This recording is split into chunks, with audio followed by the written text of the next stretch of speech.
Ladies and gentlemen, thank you for listening. Thank you for downloading.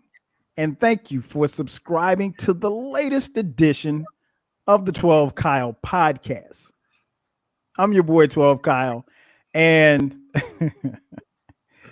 what can I say? You've clicked on the link, so you know what we're about to do.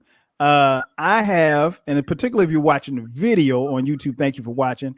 I have with me two cats who are no strangers to this show, two of my best friends, D Love Hall and my boy Zell, Easy Does It VA. Fellas, what's up?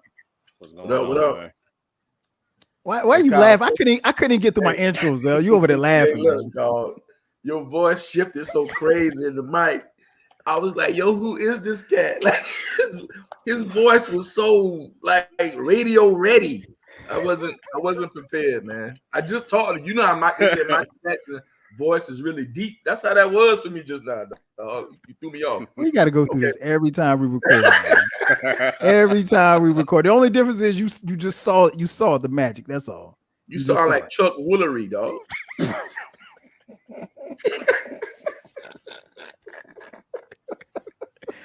Hey, This is not how this podcast is supposed to start. Anyway, I got my boy.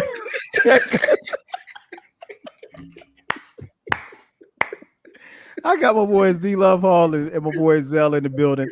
And what we're going to talk about is as you see, the title is It's Just Words.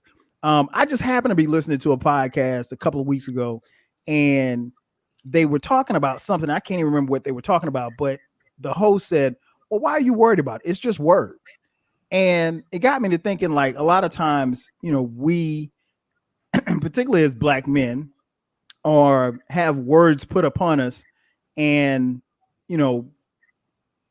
those words don't necessarily define us, or we have a different perspective on the words. So what I wanted to do is get two cats who I know who could come on here and just off the top, because they don't know what the words are. That's the cool part about this podcast.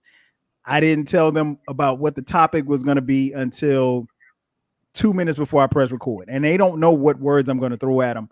But we're going to keep it light. We'll keep it serious as well. And because these are my friends and I know them very well, I'm not sure what they're going to say. So each time on this podcast, they always say something. But let's start here. D, I'll start with you, Derrick. Angry. When you hear the word angry, either personally or just professionally, whatever, when you hear the word angry, what do you think? The word angry for me, actually, we're gonna be serious for a moment, and I'll get to the jokes later. Angry to me is mislabeled. Okay. A lot of times Black men are mislabeled. Black people in general are mislabeled as angry for just being emotional about something that actually calls for our raw emotion.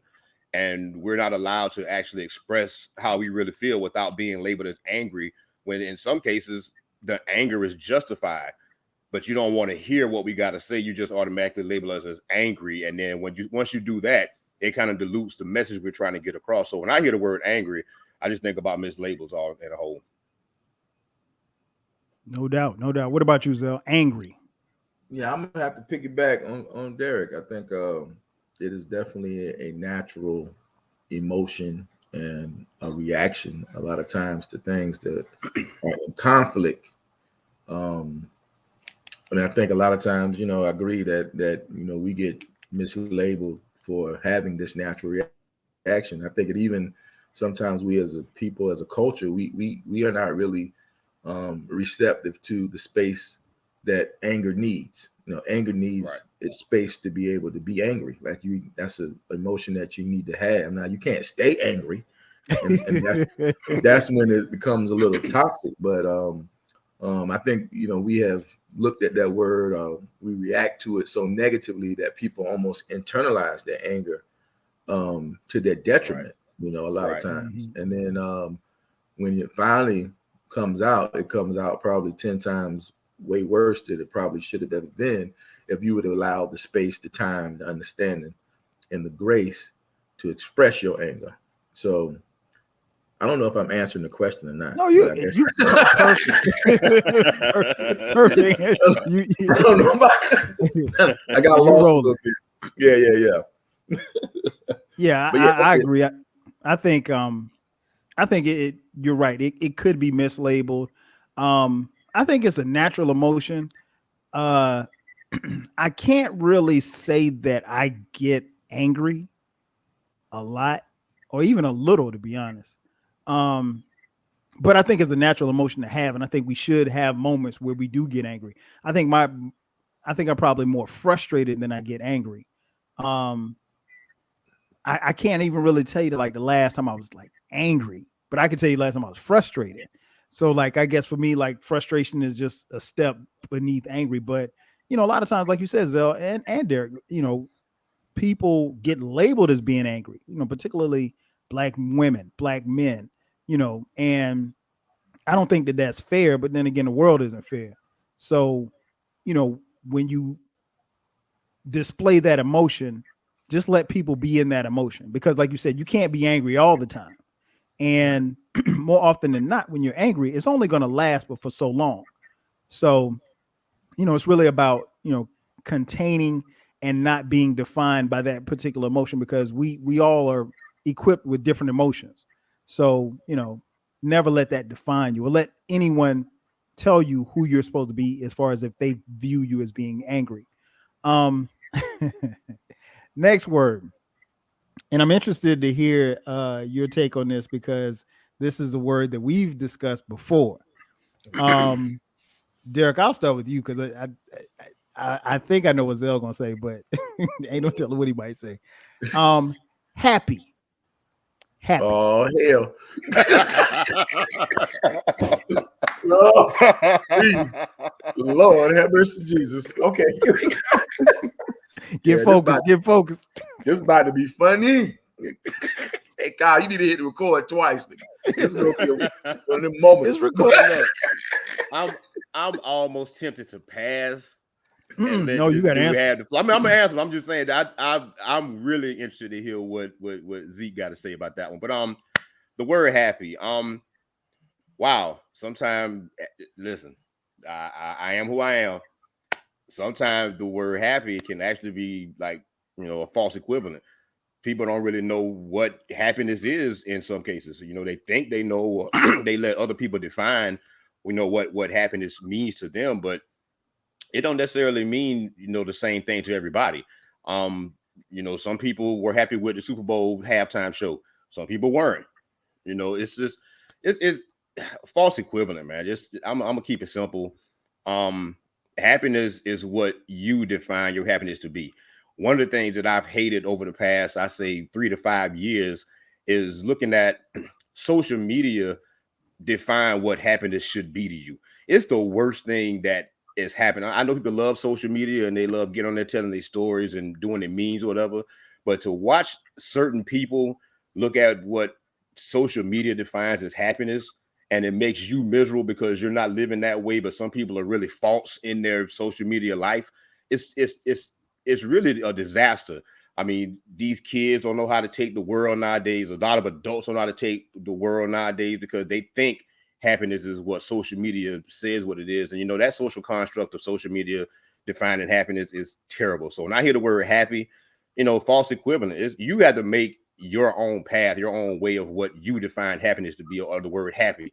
Quit letting other people define that, because if you do, you are going to wake up miserable every day of your life, period. Facts. Zell, what do you think about the word happy? Man, it is the most abused term in the last 10 years. The word happy. As simple as a word as that is, we have totally just blown this word, misused it, abused it. It should be a cuss word now. It should go down with nigga and fuck and shit and all that. It should be happy, should be at the end of that, because we have manipulated that term. And like Derek said, I think most people, if you ask them, what makes them happy, they're probably going to speak to external things outside of their control that define that, and which is the most asinine thing you can possibly do. And I've been in conversations in the recent years where I've been told consistently by lots of people, I have to be happy. And I get so frustrated with it because my next follow-up question is, what the fuck makes you happy? Right. And most of the time when you ask somebody that question, they name the stupidest shit in the world. I be like, yo, are you that surface and that limited where you can't even articulate the depth of your happiness to another person? It cannot just be vacations. It cannot just be happy hours. It cannot be I got flowers. I always say people that a lot of athletes sometimes probably understand the journey of happiness because most athletes have experienced so much loss. You lose all the damn time. You rarely, your percentages of winning are way worse than your percentages. You know what I mean? Of losing is way worse than your percentages of winning. But as an athlete, you understand the journey.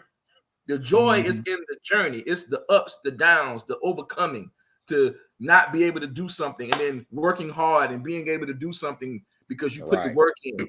There's a sense of joy and happiness that comes with the effort. It ain't happy hour, my nigga. It ain't, I went to the Bahamas because my homegirl went to the Bahamas and they look happy on their trip, right? With their husband who got 12 side bitches.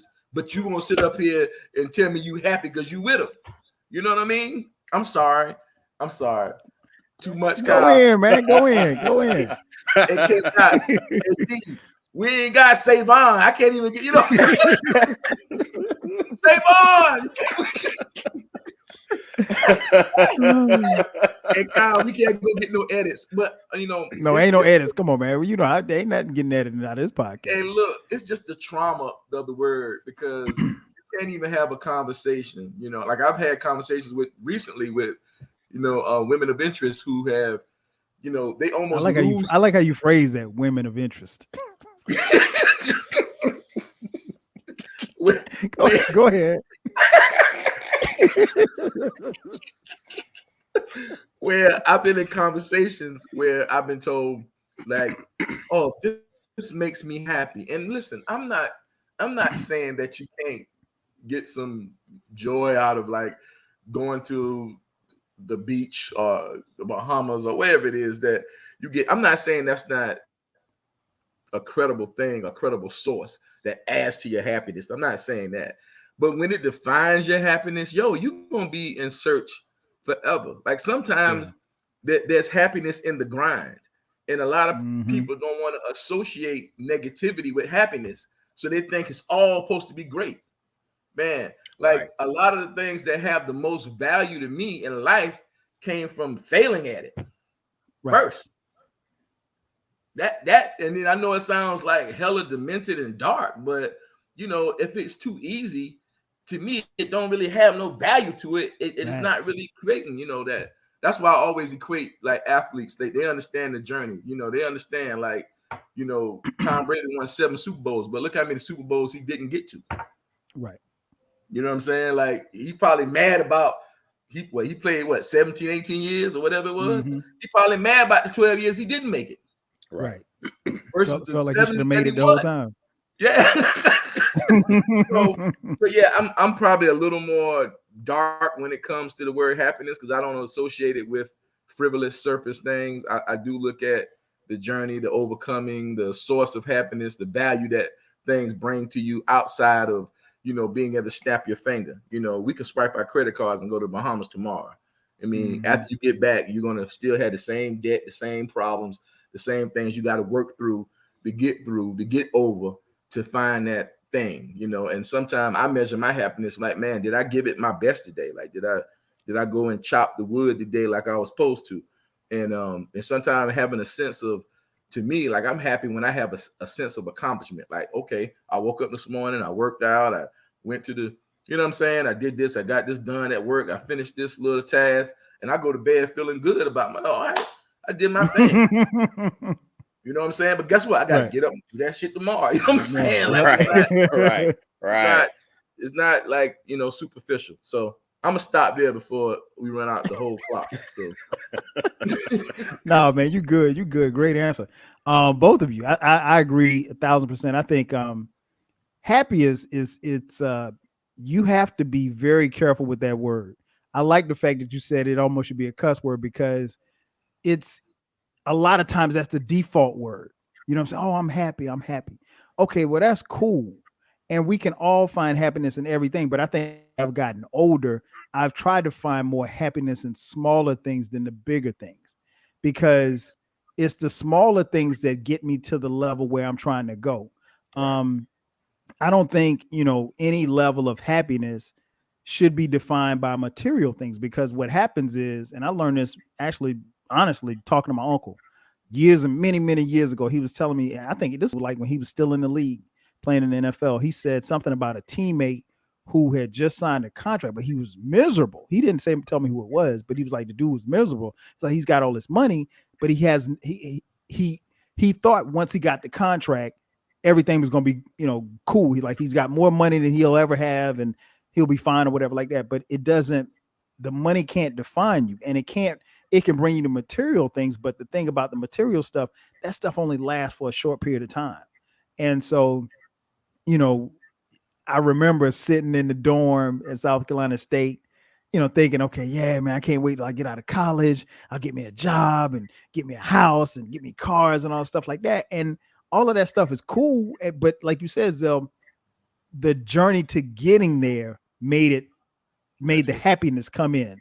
Right. It wasn't when you got it. It wasn't, like I remember the day that I closed on the house.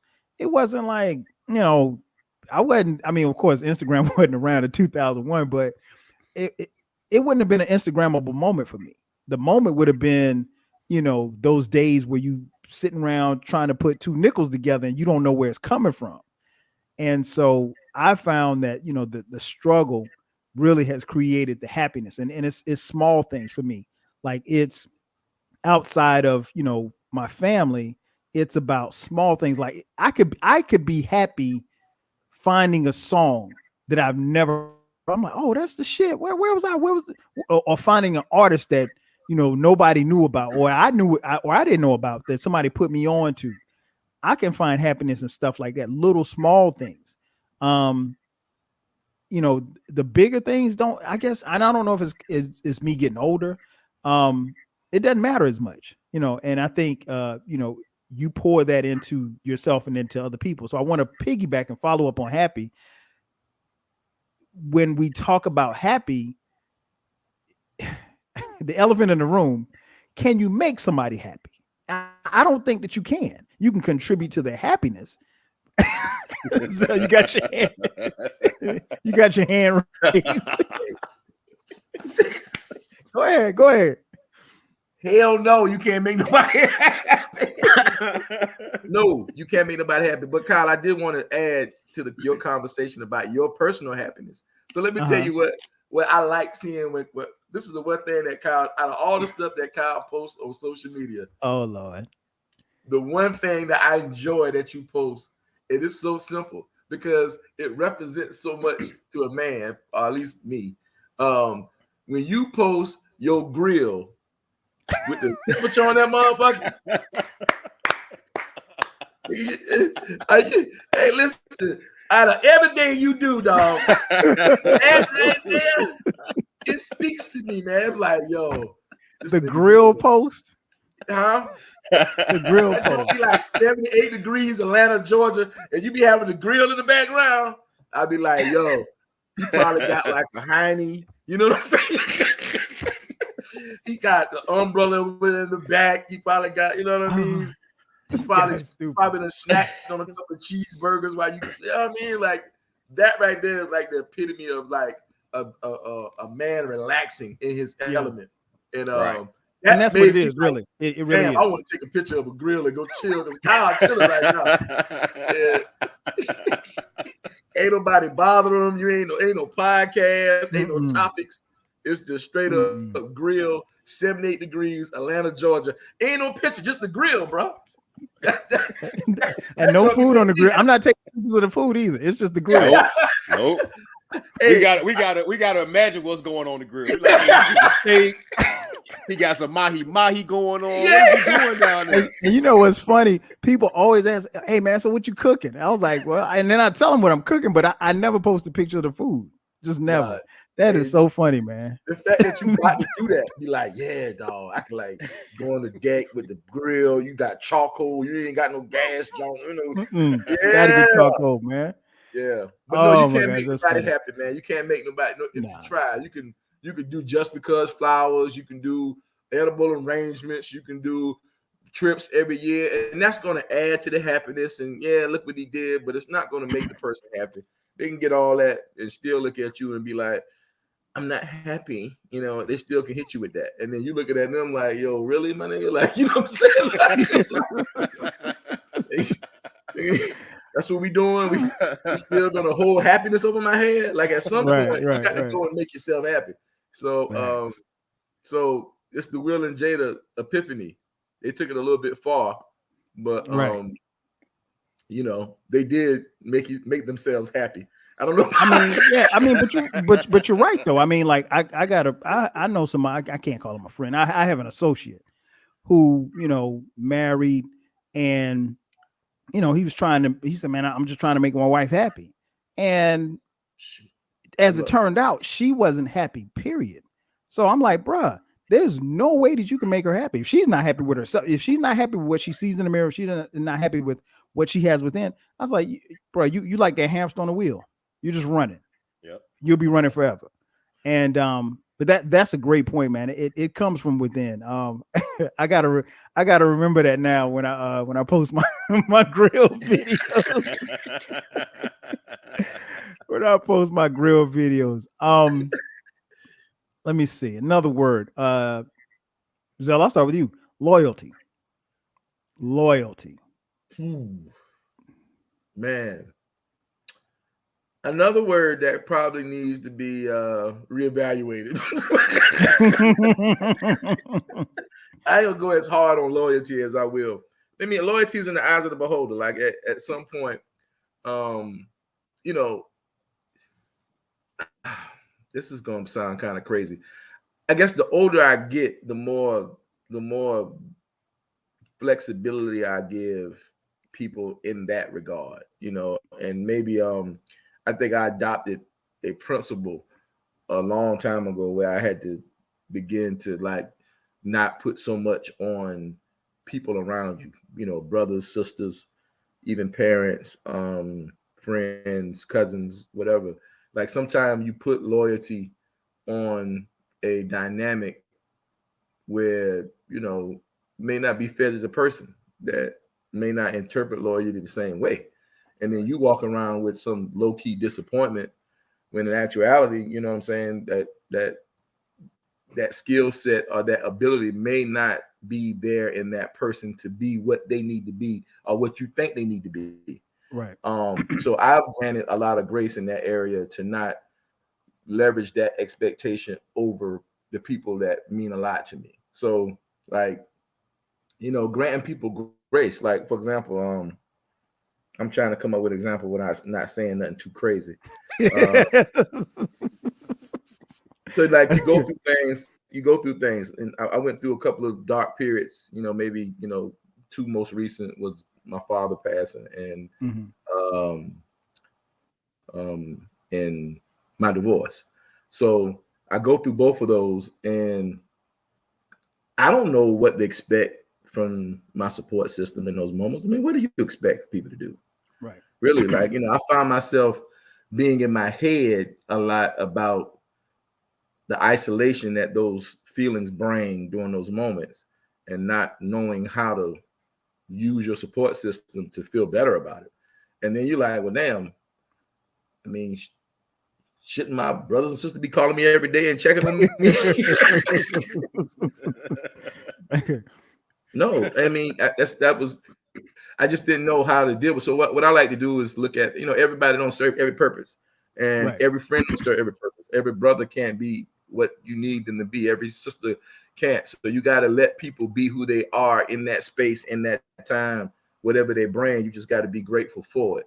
So I don't like to define loyalty in such a rigid way, because depending on the person, it could let you down. Now, I'm not saying that I don't expect loyalty from anyone. Like there's some egregious acts of disloyal shit that that consequences and repercussions need to be leveraged. Levied. Like I'm not gonna absolve anybody of disrespect, but I do have to give a little latitude on what they deem to be loyal. Like, for example, I think I told you guys about this when I went through my divorce. You know what I'm saying? Like sometimes it's good to hear one of your homeboys say, "Yo, dog, what's up, man? We gonna go get the strap, man. We gonna, we gonna blah, blah, right?" And then you're gonna have to have some friends that say, "Hey, yo, dog, for real, hey man, you just got to go and do you." You know what I'm saying? Isolate yourself, man. Get yourself together. No rah-rah. So you looking at the no rah-rah cat like, I don't really need you right now. I'm go somewhere else with that positivity. Let me talk to rah-rah until I could get back to logical, right? So, so even in those moments, you learn that everybody will support you in different ways, depending on their capacity. I had people tell me in conflict in my time, when I'm going through some of the roughest time of my life, hey man, I ain't got nothing to do with that, man. I'm just stay out of it. Like, stay out of it, nigga. What? How you gonna stay out of what? Like, you ain't riding, yeah, it's got to be all in, 10 toes down. Hey, listen, we stay out of stuff now. I remember 10 years ago, we was like, hey, but right. So yeah, man. So yeah, loyalty is one of those words that you got to probably redefine as you mature. As in our 20s, loyalty was, hey man, if they ice grill you, they ice grill me. We all ice grilling. So we all ice grilling. So if she ain't speaking, we ain't speaking. Hey, look, and if you kiki with them, I'm looking at you sideways. You see them collar, they kiki with that cat. Nah, that's one thing you can't do. You can't cross. You can't cross the truth. That's not gonna happen. That's all I got, man. What about you, D? Loyalty. Oh man, I gotta follow that. Cat over here preaching. I know, man. Loyalty. I hear the word loyalty, man, and the one word that it's a lot of words that come to mind, but one of them is like respect. You got to kind of respect somebody to be loyal to them. You know what I mean? And sometimes you got to have tough conversations. We know all about that. Right. You know what I'm saying? You got to have them tough conversations sometimes.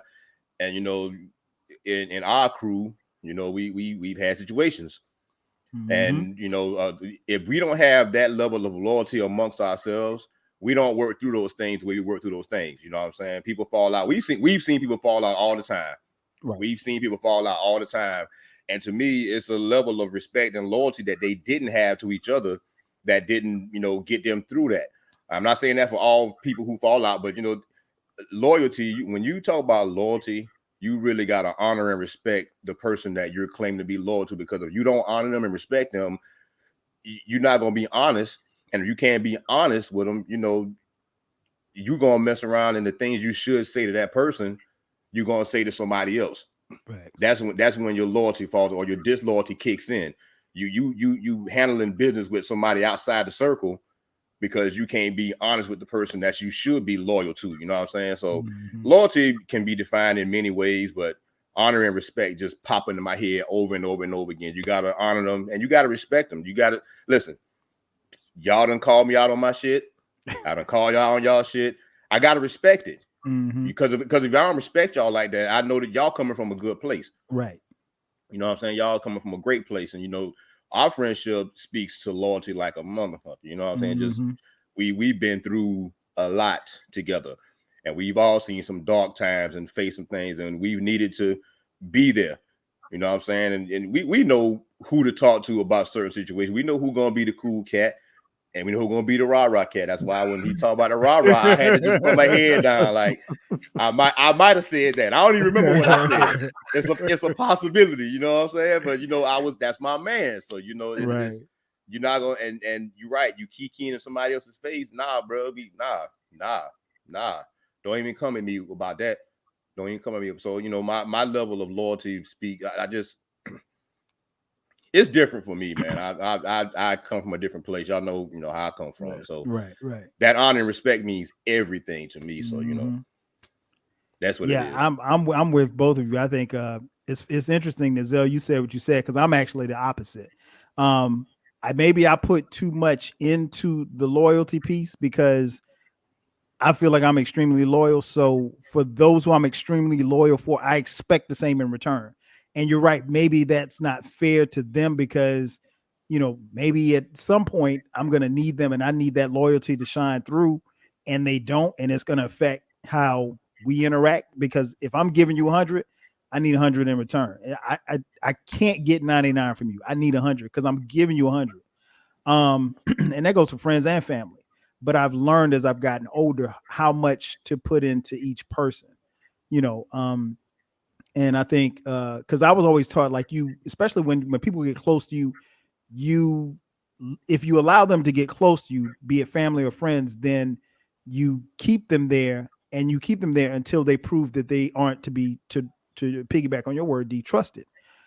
So if I can't depend on you, and you can't be loyal to me, then I can't do the same to you. So that knocks you down. That knocks you down a whole bunch of notches with me, because I feel like I said, I'm giving you 100, so I expect 100 in return.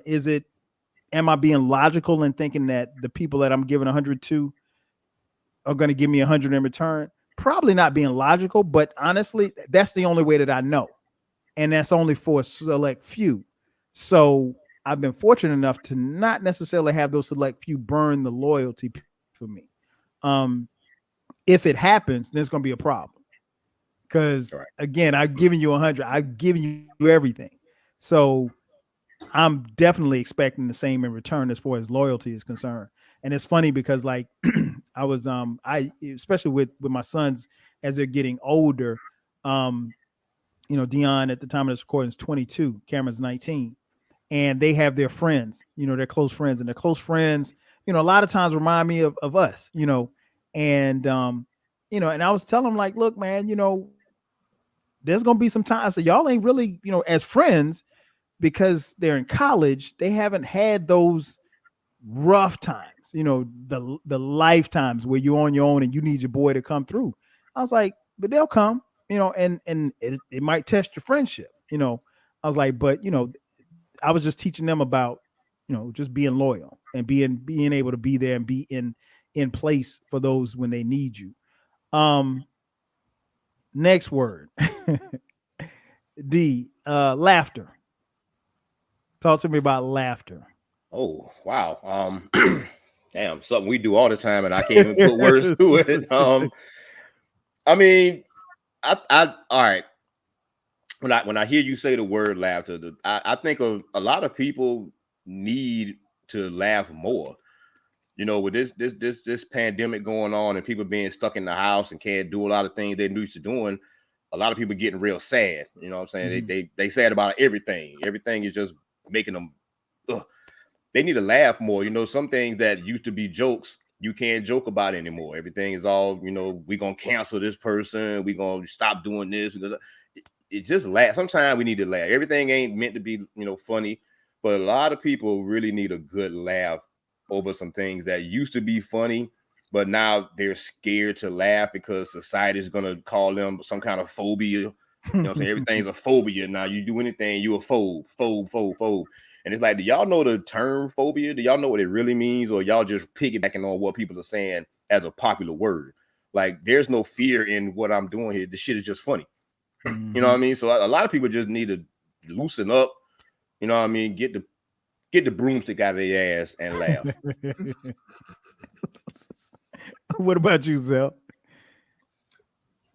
Yeah, piggyback on D, man. I think I've lightened up over the years, and I'm probably my most funniest now than I've ever been. I mean, I understand. I understand the value in the moments now.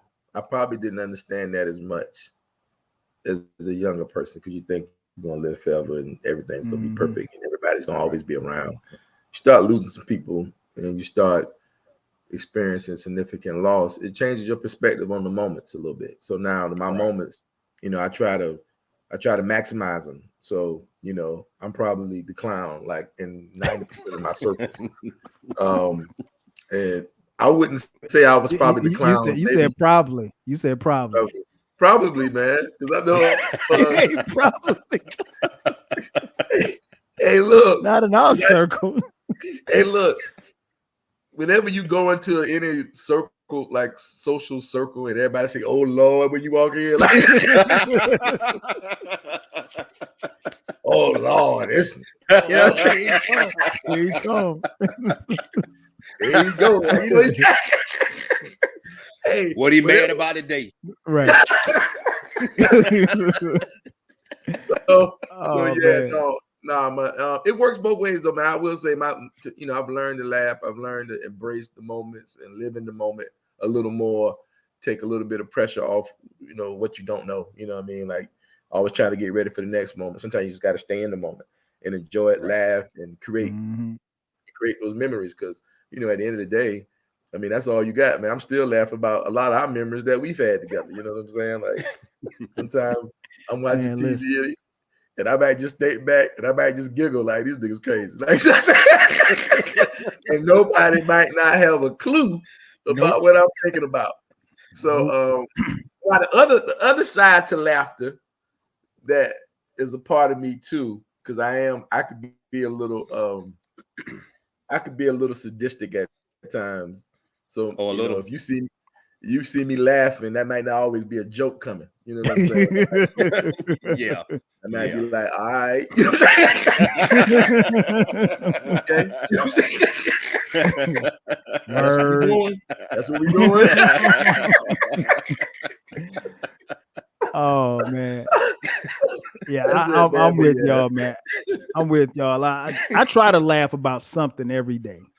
Yeah. I try to find something to laugh at because and it's cliche, man, but it's good for the soul, man. It's good for the soul. It's the one thing I can say is that I do find to laugh at, and sometimes what I found, particularly in my social circles, particularly even in our circle,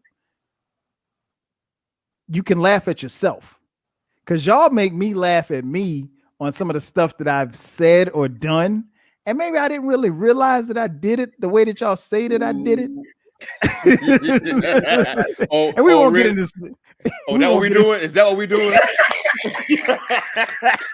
We won't get into specifics. Yeah, I know that's right.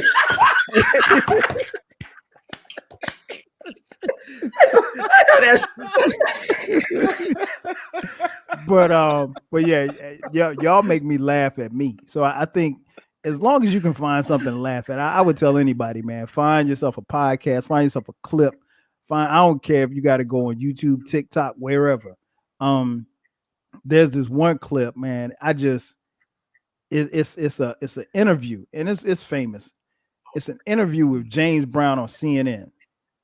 It's about a 5-minute clip, and James is drunk as hell. Man, I don't care what, if I could have the worst day. You put that James Brown CNN interview on, man, I am in tears because it's still funny. He is so drunk. And I would encourage anybody that's listening, go listen to it or watch it on YouTube. But yeah, just find something to laugh at. Why you got your hand up, man? I just want to add, because I don't want to lose this point, but get you a good group chat too, man. Oh yeah. Yes. Yes. Group chat, a good one. Yes. Yes. Our joint be kind of, be wilding sometimes. We be getting it. And the second day funniest thing that I used to talk about James Brown, but there is this video of this little boy who heard his mama and daddy having sex in the room. I've seen yo. Yes. Yo, that is crazy.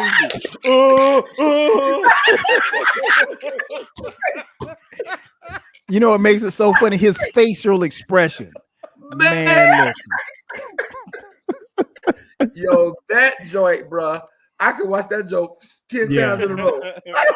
Forever. I think somebody just reposted it like 2 days ago, and I found myself just dying laughing. Like, yo, he was like, "I'll be at the door listening." Oh my god! He is dead. And he is dead serious too. Y'all need to check that out too. Oh man. Next word. Now we can go to D with this one. Love. Not D Love Hall, but love. LOVE.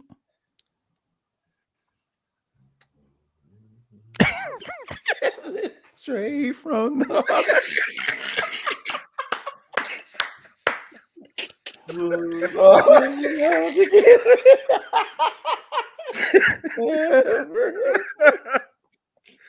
Y'all still remember that shit? That's what's making me die. I will never forget that. I will never forget that as long. And what we're doing is, if you can't see us, we're signing this song called "Love in Any Language" that we learned in high school. Shout out to Blaze. Oh, Lord. Shout out to Blaze. All right, D. Love. I can't even focus, man. I know, right? I know. I told you we ain't gonna be serious on here, man. I tried to be, because y'all ain't serious. Okay, you right. Love. Wow. We still talking about cuss words, or we still? Okay. I mean, it's whatever you want. It's whatever you want it to be. Facts. Because if we gonna get into it, let's get into it. This is some more fabrication. You listen, man. A lot of these words that you're giving us, the answers are kind of like they're the same, they're just multi-layered. You got to define that yourself, man. There's no way the things that I love, I can automatically assume that Kyle is gonna love or Zell is gonna love. That's just not possible. You know what I'm saying? Now, some of the things we do kind of, have a feeling about, but love, like that word, that word, I think a lot of people nowadays, and they won't admit it, they scared to admit it, but a lot of people don't even know how somebody should love them. You know what I mean? They don't even know how to love themselves. So how do you expect somebody to know how to love you when you don't even know how to love yourself? You have no clear definition of what love is, but you expect somebody to give you unconditional love, and you don't know how to embrace it because you don't even know how to accept love yourself. You might think that you can give all the gifts in the world, you can spend all the time, all this stuff you think you're doing right, but if the person don't know how to reciprocate it and don't know how to embrace it because they have no clear definition themselves of what that word is, you are going to fail miserably at every turn. You have to define your self-love first. And a lot of people can't do that because they want the instant gratification of what they think love means. They think love means taking selfies on Instagram. Like if you don't post a picture of your mate on Instagram, you can't love your mate. It's some of the dumbest shit I have heard of all time. That is not the definition of love. Love hurts. Love is honest. Love is real.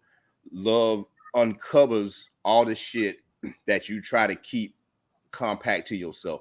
Because if you can't let that go, if you can't open up and let somebody in there, you're not gonna know what love really is. You're just gonna keep playing this little game and thinking it's all, we went and got some dinner at St. Lucia's, the nigga love me. No, that's not what it means. Are you open? Are you open to exposing yourself to what could be a painful experience by letting someone all the way in? Because if you're not, you don't know what love is. Love is gonna hurt you. Love is not always happy times. Love ain't always cute pictures and matching pajamas. That ain't what love is gonna be. Let's just call it what it is. That's not what love is gonna be, cuz matching pajamas. That's not what it's gonna be. Love, sometimes you're gonna be on that damn couch. You're gonna sleep on that couch sometime. Love is you're gonna get in your car and drive about 3 hours listening to some rage music, calming your ass down because you don't want to say or do the wrong thing. Love is gonna do that, but you got to embrace all aspects of it. And some people don't know how to do that. All they think love is the good times, and it ain't. It really ain't. Wow. You want to answer your phone, man? Love is your phone answer. Your phone ringing at 9:55. Love is your phone ringing. Your phone ringing at 9:55. Nigga. Yeah, these are check-in hours right here. Yeah. Oh, hey, D, these the WYD hours. Yeah. Love is having your ringer on. Yeah. Now your ring off, B. We professionals over here. What are you doing? I got you, dog. I'm up. Tell us your turn.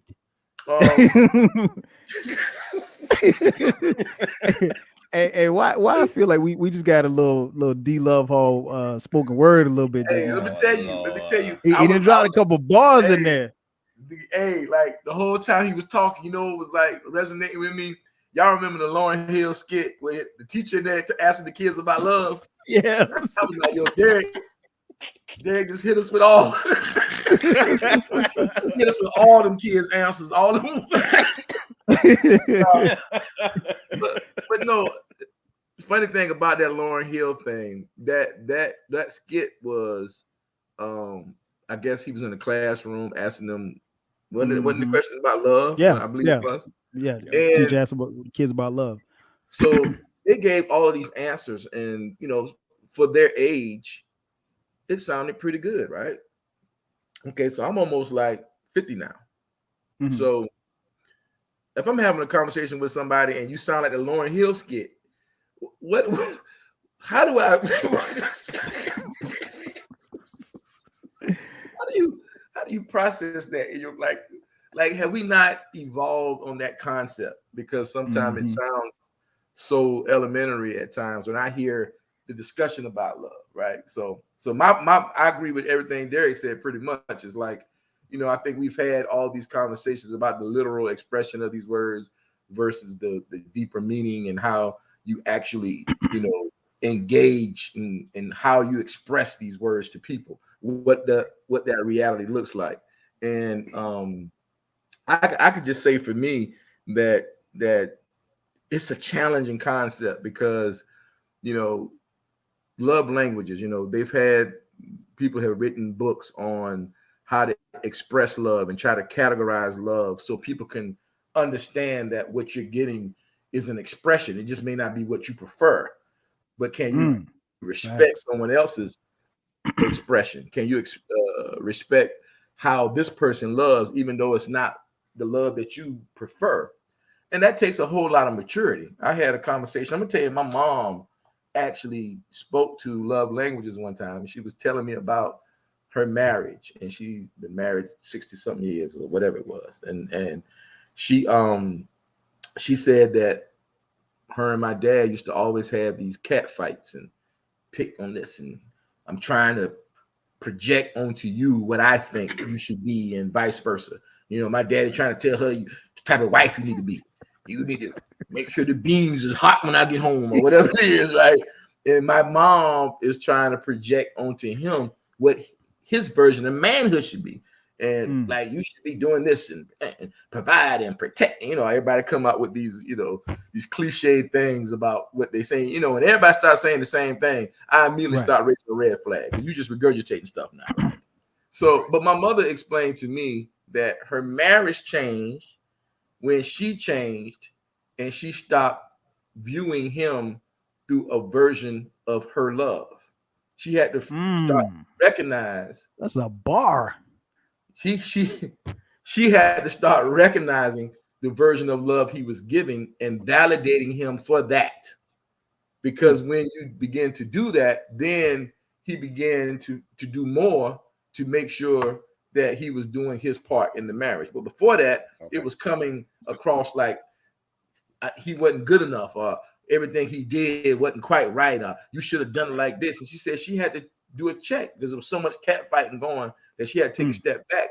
And she said, let me make the change. And if I make the change in me, then I'm sure that he can see me making that change, and he's going to mirror that. And when my mama told me that at her age, it just like turning on a light bulb. I'm like, there's layers to this thing, but you have to have some emotional maturity to recognize, the depths of it, because you can have somebody that love you to death, but won't express it the way you want it. So you don't have no value for it. Turn your back on it, reject it, abandon it to a point. And so now when a person get abandonment energy, guess what they're going to give you back? They're going to give you back their ass to kiss. So now neither one of us understand love, right? Right. Because we look at it through a lens of what we think we want. Well, what do we think we want? Where do we get that from? Who programmed us to believe what that is? I mean, did it come from soap operas? Did it come from your girlfriend? Did it come from your homeboys telling you, yo, dog, I ran a train on old, like what's your version? Where did you get from? And did you vet it for the truth? Or do you just accept it because you didn't challenge it? Right. So it's deep. So yeah, love ain't easy, man. If you don't, as we mature, I think we definitely gotta evolve that position. What's the pinnacle of love? Like I talk about it all the time. I was like, man, would you want somebody to love you like they have all these different definitions of love, and where do you rank like unconditional love? Is that the epitome of love? Or you like agape and all these other things that you read? What are we talking about here? And so anyway, you got to get on the same page because a lot of relationships, I think, suffer because of the misinterpretation of that word. Man, 1,000%. 1,000%. I think it was, for me, it started young, early.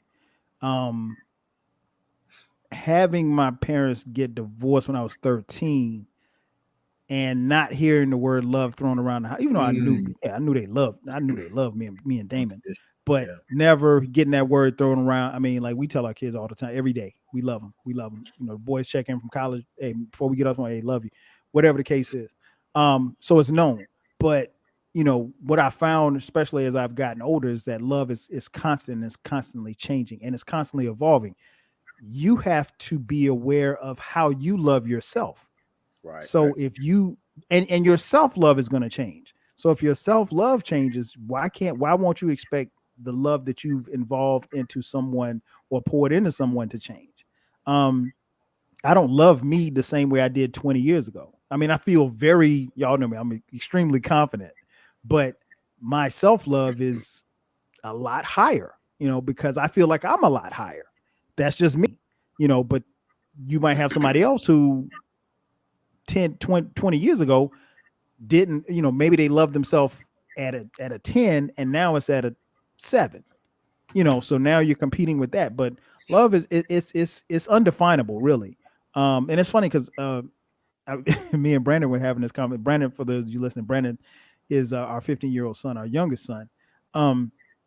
He came to me, he's talking about his little girlfriend. And I said, man, and he said something about love. And I was like, you love her? And he was like, yeah. I said, you told her that? And he was like, yeah. And I just told him the same thing my dad told me, man, be very careful with that word, because, and I didn't want to just kind of just shit on his idea and say, hey, oh man, that's just puppy love. You don't love that girl. You'll have another new girlfriend next week, which you probably will.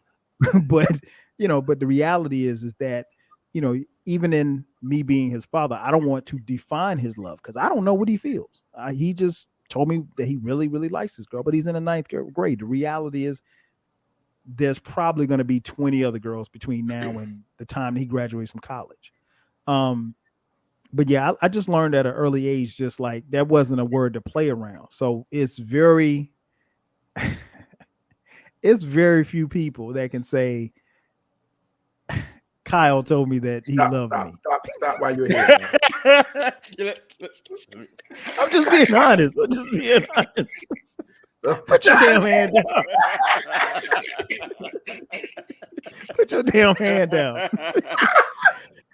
I'm trying to stop the shit. Listen, hey, can I give a message? Can I send a message to your listeners before we get out this word? I want to add something to what Zell has said earlier. Go ahead. Listen, y'all ain't gonna want to hear this, but this is the truth. The love language thing is real. It is. Ladies and gentlemen, it's a real thing. Now, here's the deal. For those of you who are into the love language thing, if your mate does not know how to express themselves and give you that love language, you got to step. You can't force them to do it. You can't force them to change what they are, because just like Zell said, some people have a different way of expressing that. They may not express it the way you want to or the way that you need it to be fed to your soul. If you are in a situation where your mate cannot give you that, you need to step. It's not going to change. It's not going to get better. I'm just being 100 with y'all. If you're into that, y'all got to step. And that way you'll get to that other word, happiness. There you go. There you go. Zell, I'll throw this word at you. Um, and I just to give you guys, I only wrote down. I think when I first started thinking about this podcast, I only wrote down 2 words, and I was like, over a period of time, I was like, the rest of the words will just kind of come to me. Um, the word I want to use is transition, and what I mean by that is just the transitions as we have gone through life, because I've known you since we were in the 7th grade. So I've seen the transitions. And I don't necessarily mean, you went from, the kid with the goggles playing basketball to the architect with blueprints, walk around with T squares in your pocket, you know. So transitions. What do you think when you hear about when you hear the word transition? Because we all Growth. go through, we're constantly going through transition. Growth. That's the word that comes to mind. It's like you go from one transition to the next to grow and evolve, and not just age wise, but experience, um, understanding, maturity. Um, those transitions, from a kid when we was in 7th grade, just running around, just trying to shoot jumpers from the crack, Get phone tell numbers, tell jokes, stay on the phone with chicks on 3-way, be like, three-way calls. you call her, I call her, and we be on the phone kikiing half the night. Um, to going to games and walking around, getting the well, you was playing football, but maybe not early on. Like we went to Wilson games a couple of times, I remember, and we were Yeah. young, middle school, running around underneath the bleachers trying to get a hot Right. dog.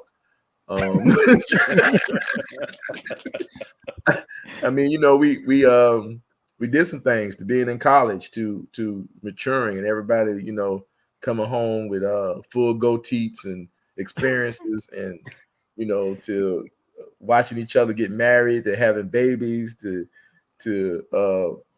marriages ending and all kind of we've been through a lot of transitions, and I think I don't think I would go back and change one of them at all. Like I think they all have added to the story. They've added to my growth. They've all made me who I am today. And I don't take anything back, man. I'm enjoying.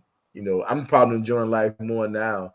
And life ain't that much greater. Like it's the funny part about it. Like if I was to really just start spitting out my situation, it probably sound like bad. You know what I'm saying? but it's probably but it's mine to be bad, right? It's mine to tinker. It's mine to kind of now I control the chess pieces on the board. So if I want to do this, make this move, make that move, it's all on me now. And it feels hella good. Like I can take time and laugh. I don't have the expectation of someone else's disappointment over my head. Even my kid disappointment, I'm like, so get over it. Y'all all right? You know what I'm saying? Be fine. So that's what I think about with transitions, man. It's growth. It's creating these moments and living life, man. What about you, D? I mean, what can I add to that? My first thought was growth. Mm, You know what I'm saying? We've seen each other go through everything. everything, right? You know what I'm saying? Life, death, marriage, divorce. We've seen each other go through everything. And the way that we handle things in our 20s and even in our 30s compared to now, damn near being 50, we've grown in a way that we know how to we manage things a little bit better because of the transitions we've been through. We know how to just some pills are tough to swallow. Yeah. Some things that you want to talk about some things sometimes, and you think back to when you were a little younger, and you just you got it out, but it wasn't like you didn't know how to really word things. You were just speaking out of anger, out of rage. And then throughout life, you learn how to, get those words together. You learn how to get those thoughts together. You learn how to who to talk to, when to talk to them, and you learn that it's okay to actually express some things and talk about the disappointments, that the things that you wish you would have done different or done better. Because there's just a time, just speaking for myself, there's a time when I wouldn't speak to anybody about anything. I'd hold it all in. You know what I'm saying? I mean, all of it. And it took me a long time to be able to admit to a lot of bad decisions that I made on my own. There weren't things that other people, did that led me to make some of the decisions I made. I made the decisions on my own because I just wasn't in the right space. And that took a long time for me to even accept that it was me. You know what I'm saying? It wasn't anybody else who had any kind of manipulation over me. It was me. And for me to transition to a point I can actually admit that out loud and make some calls and say, you know what, I fucked up.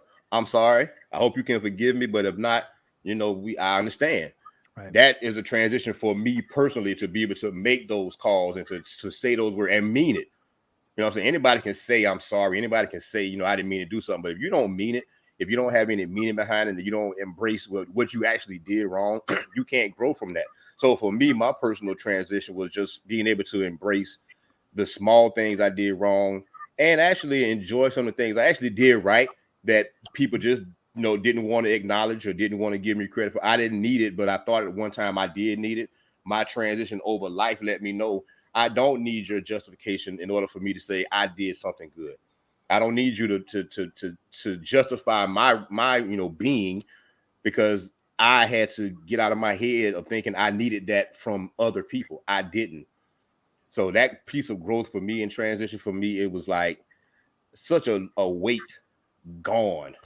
I waking up angry every day, just angry. Whoa, it's angry every day. Well, I can speak to. I won't waking up. You know what I'm saying? Waking up angry every day. I've smiled in the last 5 years more than I've smiled in my life. And y'all know this. I don't smile.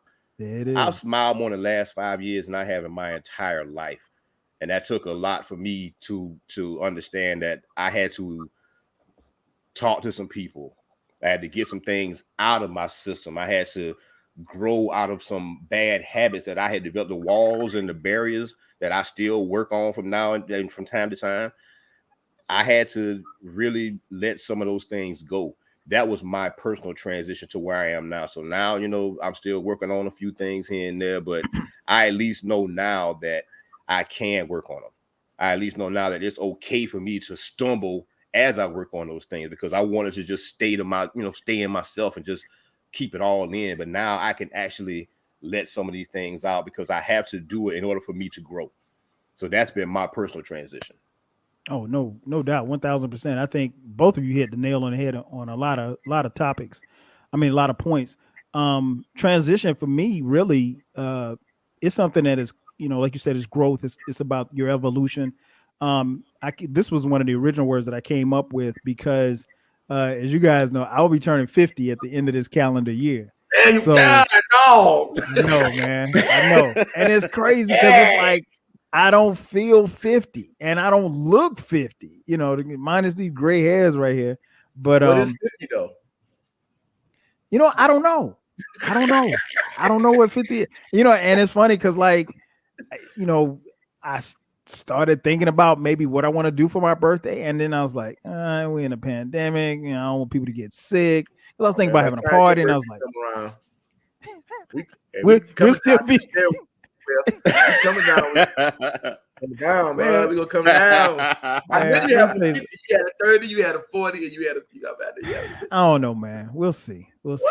If you have a 50, you gotta have them greens. What greens? Oh, you be doing that? Is that what we doing?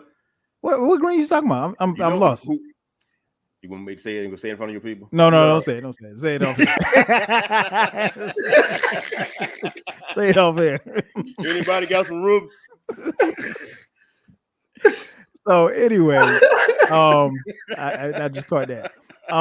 But now as getting older, and it's like you start thinking about transitions and you start, like Zell said earlier, like you start looking around and you start seeing people, that you grew up with and people, and, our elders, obviously, leaving this place. And then it's like, you start also thinking about your own mortality. You don't think about that kind of stuff when you're 25. You just, it ain't nothing to get on the highway and drive 100 miles an hour just because, Tupac is on the radio, but now I wouldn't do that shit. You couldn't pay me to do that shit, because I got too much to lose and I don't want to be, we all gonna leave here at some point, but I don't want to leave here just doing something stupid.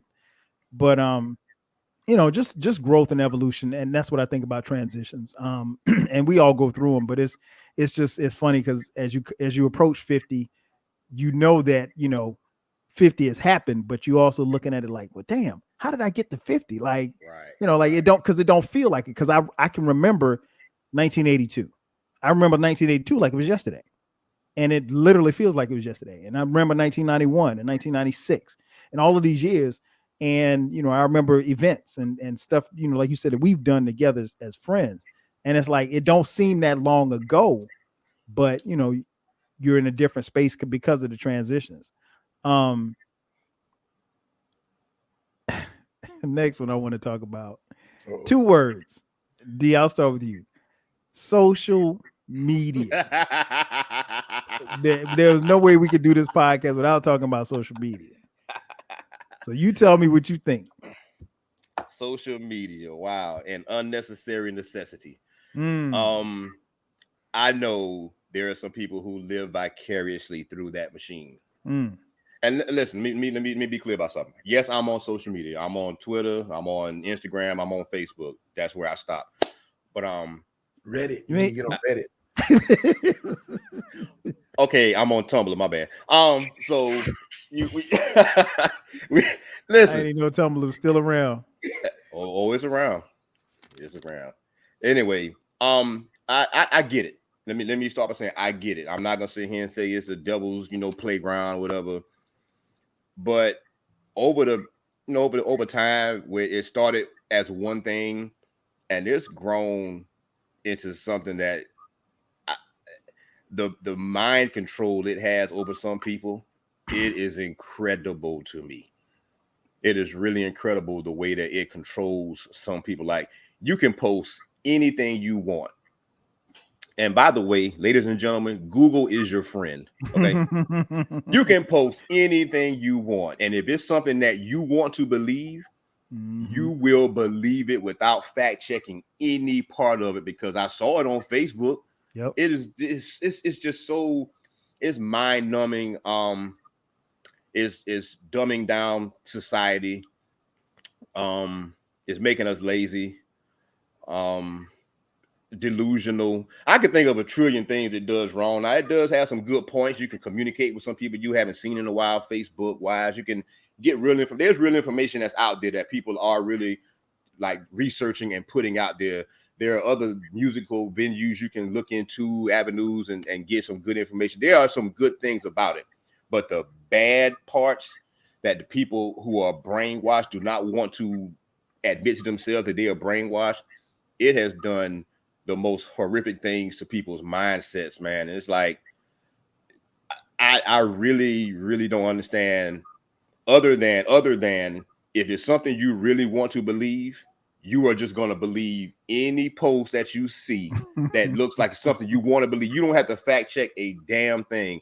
And it's like I've seen people repost some stuff, and I just go to myself, you do know this is a fabrication. Like you have to know that's false. You have to know that's false. You have to know this. But some people want to believe it so bad. And because they saw it on Facebook or Instagram, they automatically believe it. One of the things I've hated, that I don't know if y'all have noticed this, I don't talk about politics anymore on social media. I stopped doing that. There's no need to. I stopped because these last couple of years, I've really seen that when you want to believe something, you're just going to believe it. And it's like, I'm not going to talk about the person who was in office. Right. But if I've seen people really try to tell me a great job he did and some stuff, and I'm like, can you show me some facts? And they'll show me a post somebody put up. And I'll go, so did you look it up? Because this is false. But because someone that they like posted it, they automatically believe it, they swallow it, they regurgitate it, and it's so fucking stupid. I really wish I could tell people, get your dumb ass off the phone and go read a book. By the way, I see the Dilla book in the back. I like how you plug that. I like how you plug the book. Pick up more books, people. I see it. But yeah, that's all I got for social media, man. Just it's good in some aspects, but the ones that's bad, I really wish more of our people in general would just fact check some of this stuff and stop just regurgitating and stop playing them games on Facebook. That's how come y'all get compromised. I've never played a game. That's how come y'all get compromised. All them games y'all play on though. Facebook, and they You make right. a whole new joint and use your picture because you playing them damn games on Facebook. Stop it. Oh man, that is hilarious, and that is so true too. I mean, damn. Hey, because my aunt sent me, I get like 5 friend requests from my aunt every week. And was she playing Candy Crush or she playing? Man, I don't even know. I don't accept them. I don't accept them. I'm like, man, you got 5 profiles. How you get 5 profiles? Compromise. That's all I got, man. What about you, Zell? Oh man, Derrick said a lot. I agree. First thing coming to my brain is like there's a generation. I think I heard this on somebody's podcast. So I'm probably plagiarizing. Probably Kyle podcast. You probably heard it on. There's a whole generation of people that don't know anything but social media. Right. And that's the. Can that's you imagine? The thing. That's like. Can you imagine that? That's our kids. Yeah, they didn't. That's all they know. They didn't know a world prior to social media. Like our kids, exactly, Kyle. My daughter, she's in her phone all the time. She's a big time programming buff. Like, you know, she's not on like Instagram and Facebook. I mean, she's on them, but she's not on it. Like her thing is like watching Netflix and Disney Plus, and you know, she consumes a lot of programming in that way. But yeah, man, it's just the way of the world, and I think, you know, to be smart about it, you got to kind of use it as a tool to your benefit and not get lost. You know, too much of anything will kill you. Too much water will kill you. Too much not enough protein to kill you. Not, you know, too much vegetables might actually hurt you if you do too much of it. I don't know, but too much anything, and that includes social media. Too much Hennessy. Too much Hennessy. Yeah, too much hen dog, baby. Too much hen dog screw you up. So yeah, I think you gotta, you know, personally, I think, you know, with me, some days, you know, I'm busy enough to not. Y'all know sometimes I go dark and I don't even realize I'm dark half the time. You know, I'm not active anywhere. I'm what you call a classic lurker. So, you know what I'm saying? All my Wilson alums, all the pretty girls, I lurk y'all pages, just letting y'all know that. I do. I lurk them. I look at your boyfriend, your husband. I be like, he whack. You know what I'm saying? Stupid.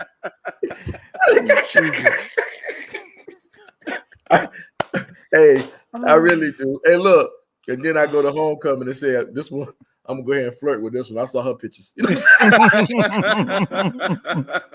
And so for all y'all that's gonna listen to Kyle podcast, who know Kyle from high school, please know that social media and our group chat is the source of a lot of jokes. A lot of jokes.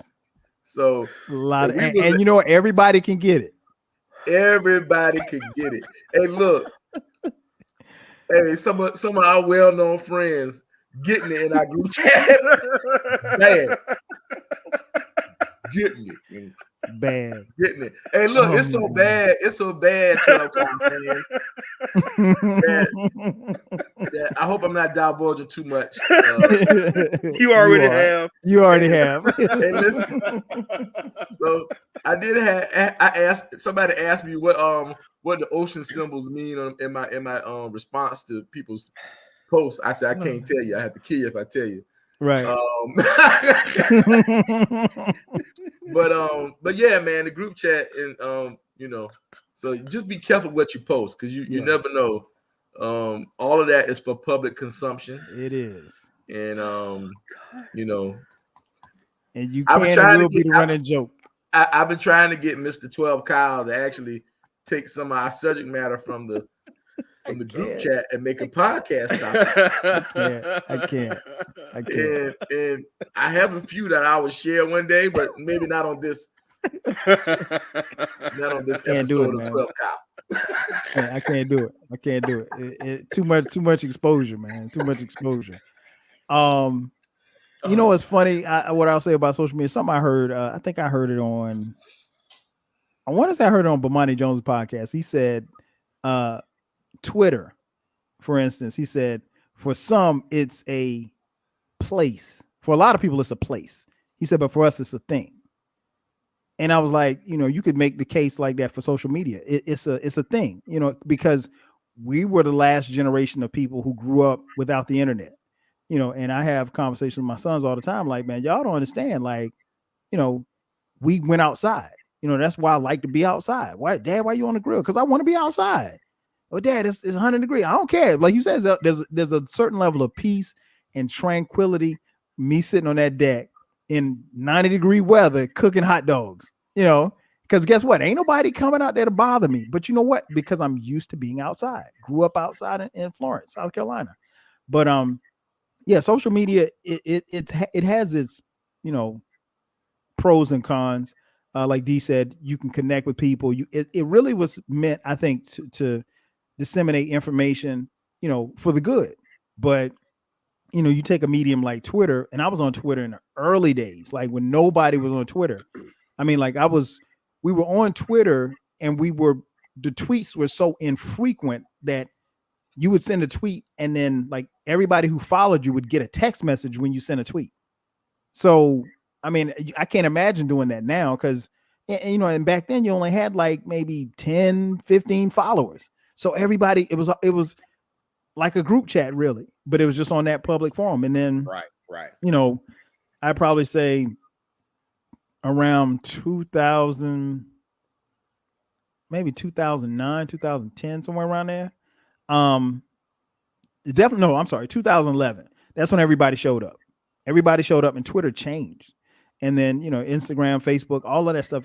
And again, I don't, because like you said, I'm on them. So I can't necessarily crap on them like that. But at the same time, my time spent on it is very minimal. Like you said, D, I don't talk about politics. I'm to the point where I don't even really talk that much about sports on it. I used to, I tweeted, I'll tweet through a game sometimes every now and then, but I don't want to get into the Jordan LeBron debate. I don't want any of that, because it's like you can't argue. I mean, you can't win, and I think it's a good medium when you're using it the correct way. But I mean, so many people have used it, the wrong way. But it's for me, it's like you said, I can go dark and not even know I'm dark because it's like I get on there in the morning, check it, maybe check it at lunch, and then I may say something, I may not.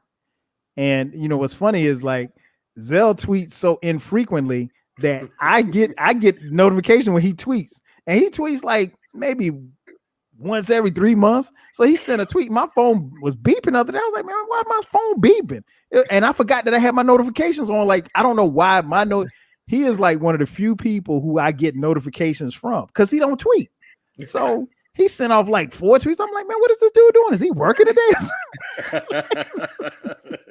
It probably was a basketball tweet too. It was all basketball tweets. It was all basketball tweets. Yeah. But yeah, but I mean, like, but I can't do that for everybody else. Because everybody, and we definitely couldn't do that for D because D got like a gazillion tweets and about 50,000 Instagrams and all stuff like that. And you're disseminating information, and it's not necessarily it's all for public consumption, but at the same time, it's done with a level of sincerity. But I found that, like you said earlier, group chats are where it's at. Like any conversations that I used to have on Twitter, they're all to the group chat. And guess what? When you're in your group chat and you're with your friends, you can say whatever. You don't have to worry about saying something that's going to offend somebody or anything like, or get you fired or get you beat up. That ain't gonna happen, but people get mad and get on Twitter and they want to talk about, they want to say their little racist things. So you can say whatever racist thing you want in your little group chat because ain't nobody gonna know but your friends. Right. So, I mean, it has its place, but I've come to find out over a period of time that, it's more of a like he said, like Bomani said, it's a thing for me. It's not a place. It's not some place where I have to be. It's not some place where I gotta hang out. And then, also we got life, you know what I'm saying? So as long as life is going on, social media, it can be here or there. It don't really matter to us one way or the other. Last words before we get out of here.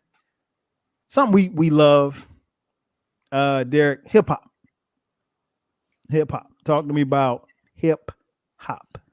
What do I think about when I hear the word hip hop? Whatever comes to mind. I'm old because what these people call hip hop today is not You mean the what I consider. Thundercats?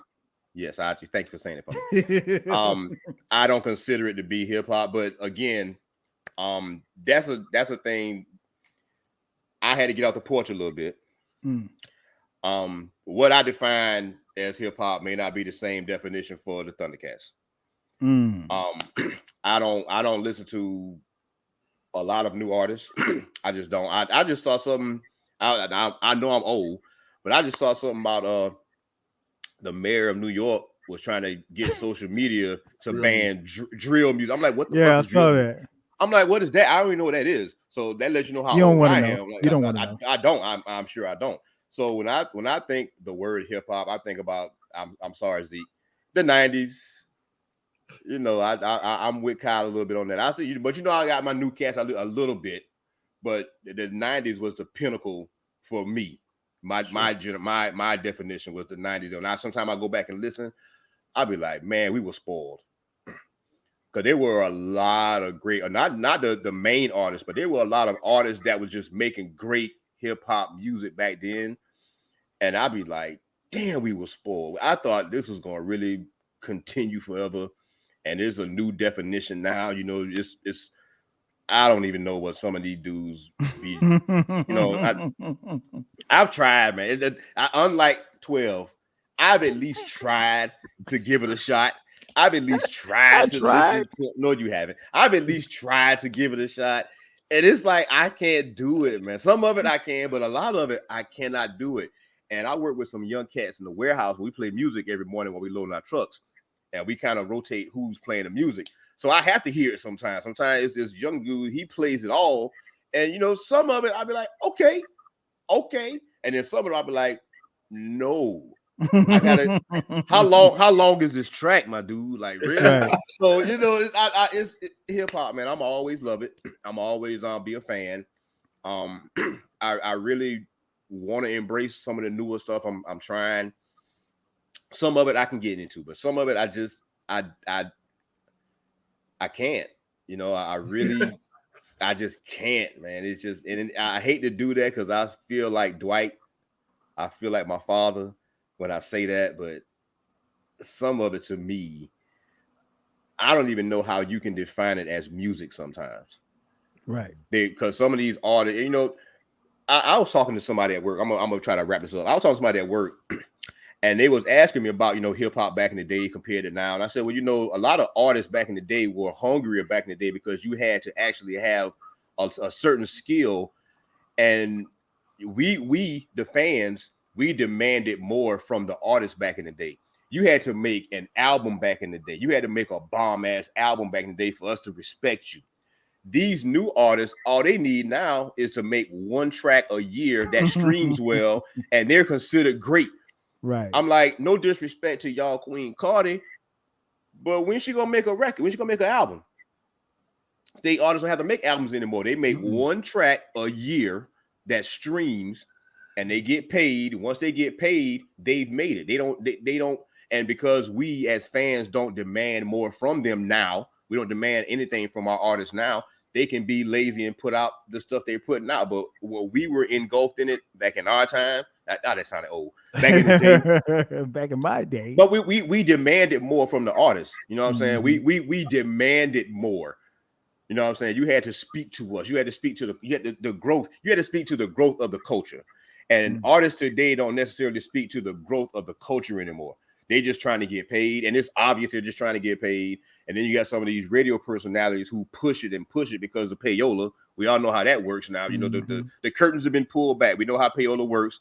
They're pushing certain artists out there that don't necessarily, they didn't really generate any kind of real buzz, but because payola says push that artist, they get pushed.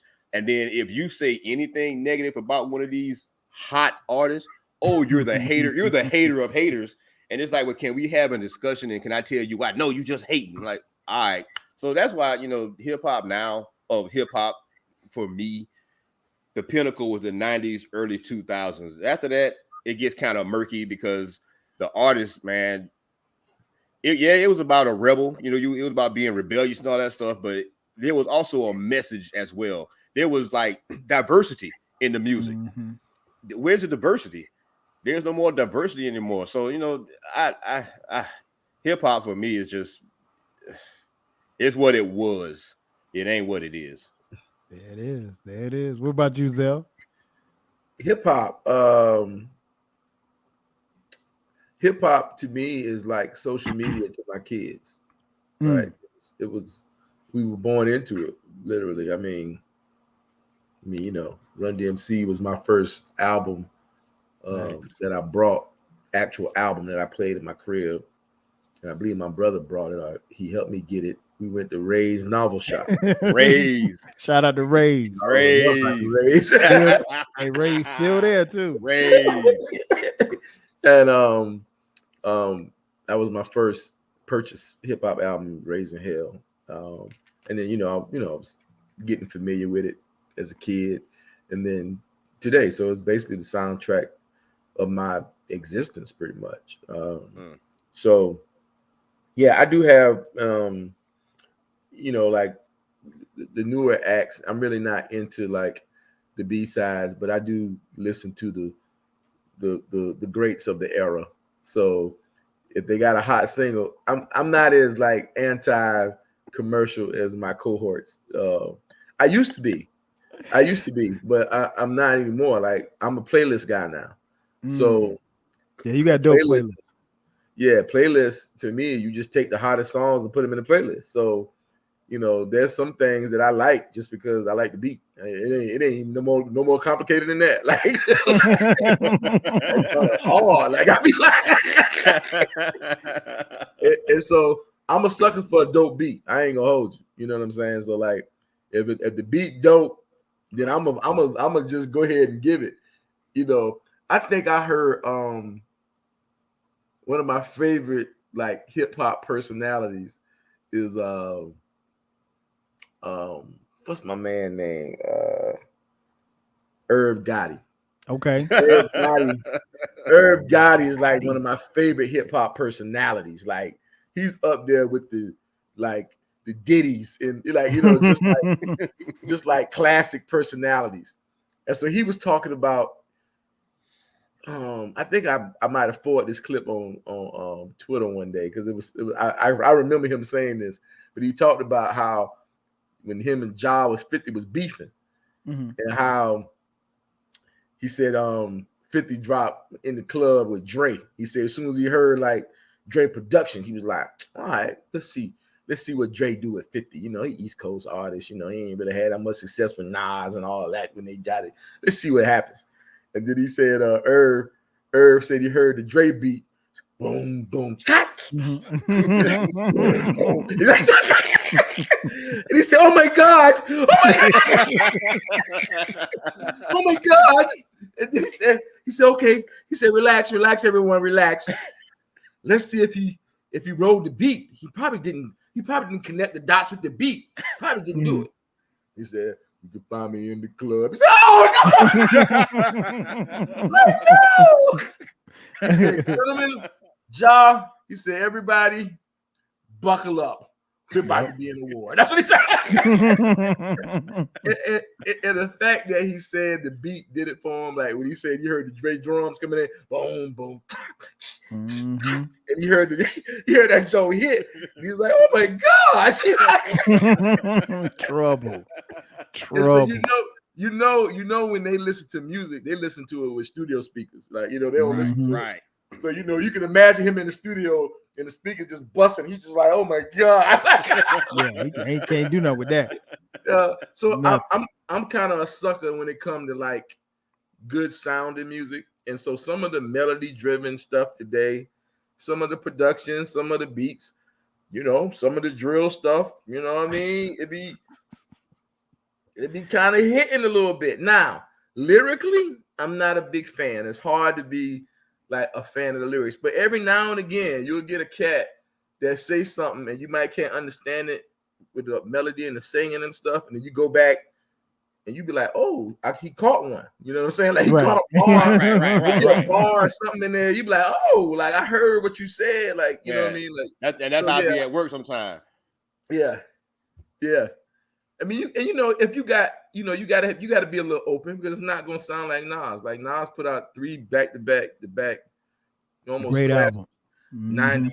90s feeling types of records, even though he had like contemporary sound and music. I mean, it was really, traditional Nas.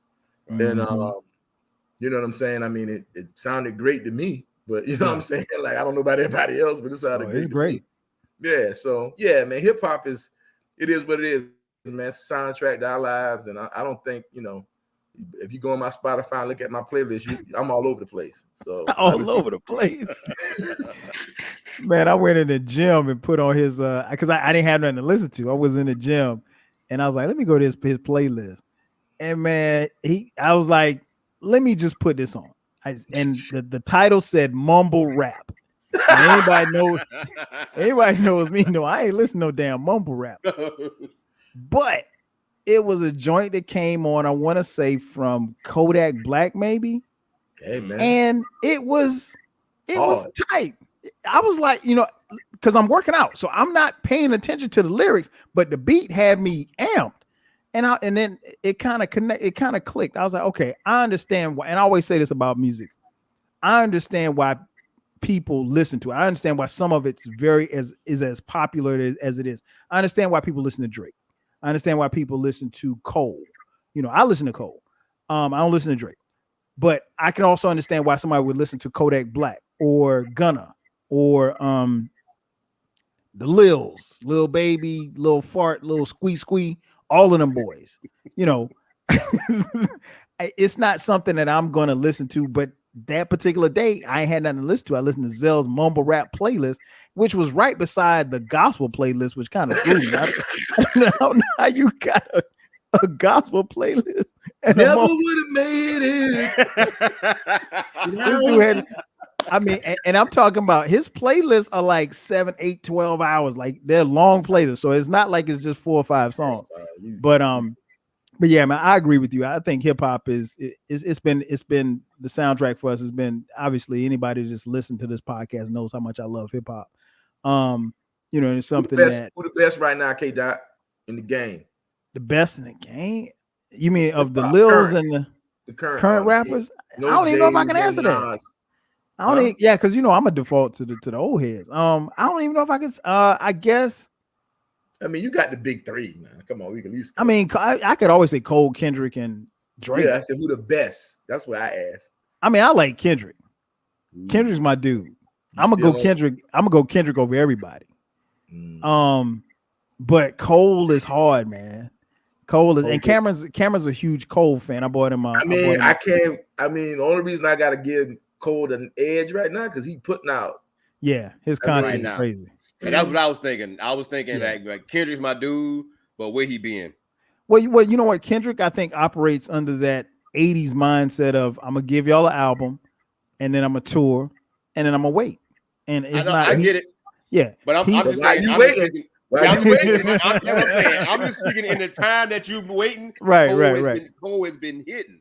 Yeah. And listen, Cole been featuring on everybody features, man. He been right. That vibrant thing joint with Wale, bro. Yeah, that's crazy. The joint with he just came out with Benny. Was that Benny? He drugged Benny. He did. But I full disclosure, these two get on me because they say I'm stuck in the 90s, which I am. Yeah. But you turn your back on Hove. That was my real. I ain't turn my back on Hove, man. Hove Hove whack, man. I ain't turn my back on it. And you know what? There is a Hove hold it. There's a Hove podcast coming, and the podcast is called When Jay-Z Was Dope. Oh my God! It's coming. It's coming. It's coming. You can't do that to Hobo Hove. You can't do it. Didn't we just speak about loyalty? Hey, man. Didn't we just speak about loyalty? Hey, He lost my man. He ain't been the same, man. He ain't been the same since he grew his hair out. You can't Oh have, my man, God. Quietly, he ain't been the same since he been married. But that's another story for another Oh day. my you God. can't have dreadlocks and talk about that man like that.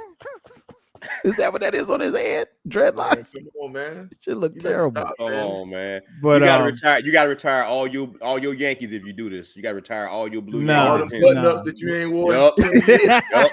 You gotta retire all of them, I B. still got my button ups. And you gotta retire the name K Dot. We can no longer call you K Dot. Hey man. We So named you after Hove, dog.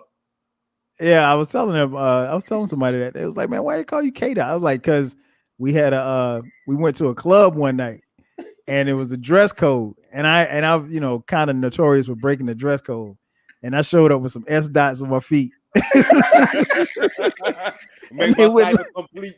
And they wouldn't let me get in the club. Did I get it? Did we get in the club that night, or did they turn us away? I don't even remember. I think we got in, but they charged me like 40 to get in because I had S dots on my feet. I was like, man, y'all got charged 20. I got charged 40. I was like, and they were black sneakers, but it was like, no, man, you can't. And you was like, man, how you come in? You ain't bring no hard bottoms. Hey, look, and you brought S dots. I don't think about that. I want you to hear how you speaking about your man. Me and D ain't never brought no S dots, B.